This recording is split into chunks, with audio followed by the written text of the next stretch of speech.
Alright, so let's answer the obvious question. Why did I add search and rescue systems to my game? My game Starlight Brigade is a sandbox style combat simulation game with an emphasis on storytelling and open space combat. To give players more of a sense of accomplishment or investment in the game, I wanted a way for them to grow both narratively but also mechanically. So I spent some time designing a few different systems that I wanted my game to have, including crew experience, search and rescue efforts, and material salvage. I don't plan out every detail meticulously when working on a game, mostly because I prefer to let my game sort of adapt as I go on, as I work on it. And so I want players to feel rewarded for, the combat or the gameplay rather than just for simple actions. So I wanted things to be a little bit more abstract rather than just direct one-to-one. So for example, rescuing crew that's been kidnapped by pirates is not going to suddenly give your missiles more thrust or higher damage output or anything like that, because that's not usually who you're going to be rescuing. You're going to be rescuing, crewmates who've served on a ship. So instead you'll get better morale because your crew is going to be happy that we've saved more people, but also it's going to allow them to internalize some of that experience they gain from that crew. For example, some of the crew may have more experience with missile systems, so you're going to get a little bit more experience for your crew in that area. And that's sort of the main focus of what I wanted that to be. Is it's not just some random buff.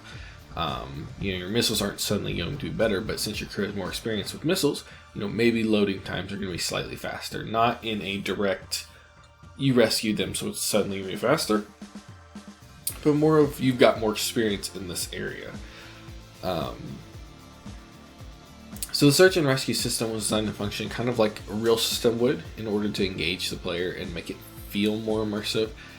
So search and rescue teams, if you don't know, are an essential part of the search and rescue operations, of course with the name. Where they are typically composed of trained personnel who are equipped with necessary tools and equipment to locate and rescue people who are lost or in distress. While they exist planet-side, there aren't any really in space, because we just don't have the same presence up there that we do down here. But I kind of designed them based off of real-world ones. So, what are they going to need? They're going to need tools, they're going to need shuttles. Now, from the scale the player's playing at, I don't need to necessarily design, what type of tools they're using, or the efficiency of the arc welders they're using. Nothing crazy like that, at least not yet, maybe one day, but I highly doubt it. But instead I focused more on, what are their actions going to be? Well, for example, they're going to, recover things. So, let's say the player gameplay wise is just defeated a bunch of enemies and the area is clear. You're going to want to send them out to recover escape pods from anyone who had a jettison from your own ship from damage you took. You're going to want to find friendly ships if there's any salvage from there. So say like friendly ships came under fire and you found out afterwards you came in. You want to be able to rescue anybody who is still alive from that. As well as you're going to want to recover materials. So usually search and rescue teams are just for recovering personnel. But I think in space that's kind of going to be combined with also salvage operations, because you want to clear an area first before you start taking apart a ship, because you don't want to accidentally vent people into space, especially if they're on your side. So they sort of run the same job. One team might go in first, they'll kind of clear it out. Once it's clear, then both teams will take apart, whatever salvage is recoverable.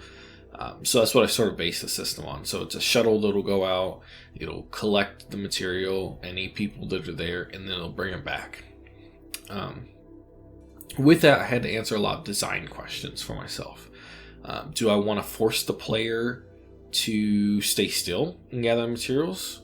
Which is a little bit easier, if I'm being honest, because while coding-wise it's not that big of a difference, knowing exactly where the player is going to be makes it a lot easier when it comes to handling the shuttles and stuff. For example, the way I decided to go was to give the player agency. So you can drop off the shuttles and then go fly to the other side of the known universe and go engage in combat somewhere else. And the benefit of this is that player has more agency, they have more ability to do what they want.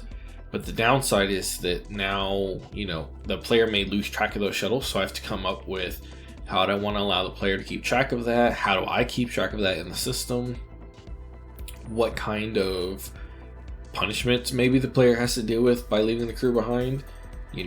Things like that. And so what I kind of went with was something a little bit more realistic and a little bit less gameplay heavy. So the player can drop off the ships. Now at this point you can either leave or you can stay there. Either way, what happens is after the salvage teams finish their operation, they will try to make their way back to you.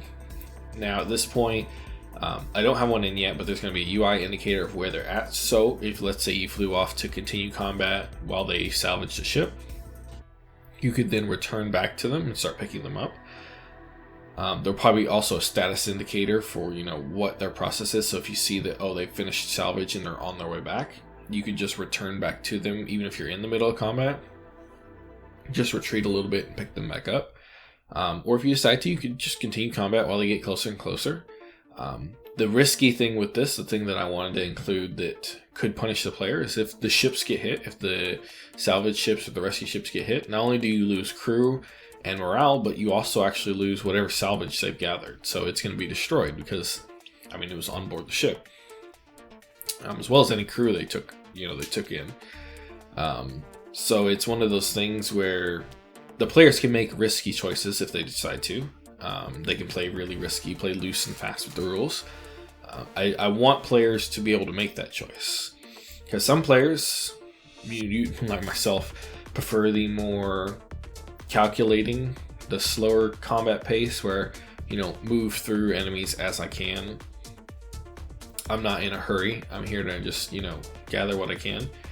Some people prefer they just let loose and just go all over the place like loose cannon. I don't want to ever restrict that, because to me, where this game is going to shine best, in my opinion, is the variety of combat scenarios you can find yourself in. By allowing players more freedom of movement and freedom of combat, I want them to be able to make hard choices, but also make interesting ones. For example, the missile system, it locks your ship in place on whatever velocity you're at, so that you can launch off your missiles. That is more of a safety feature, because in real life, you don't want to be moving a whole lot if you're launching off missiles through a small tube. Now, the negative to that in the game, the one way that this still gives players some agency, is you keep going in the direction you were already going. So if you have come to a complete stop, you're going to stand still and launch off a bunch of missiles. But if you were charging up next to the enemy at high speeds and you launched off these missiles, well, now you're going to be right next to the enemy when the bay doors close and you have freedom again, control again. You could open up with a bunch of railgun rounds, or you could accelerate even further and just shoot past the enemy, so that way they can't even launch anything back at you. But these kind of interesting choices, in my opinion, are what give rise to the flavor of combat. They give players more agency in their combat. And I think that's why I set the search and rescue feature is so important to me. And while it's in its early stages and it's definitely not anywhere near finished yet, I think it's going to be an important part of the game, because it adds to that. It gives more agency to the player, but it also gives more choices. What this feature was designed to do, and hopefully that's what this does. As you probably have seen in the background, I've had a few bits of gameplay here and there, as well as some images probably of work in progress things. But at the end of the day, definitely give me your feedback if you'd like to see some changes made to the system, or if there's anything you'd like to see in the system. Otherwise, leave a like, comment, and subscribe, because that always helps out with the algorithm. Otherwise, good luck and good hunting.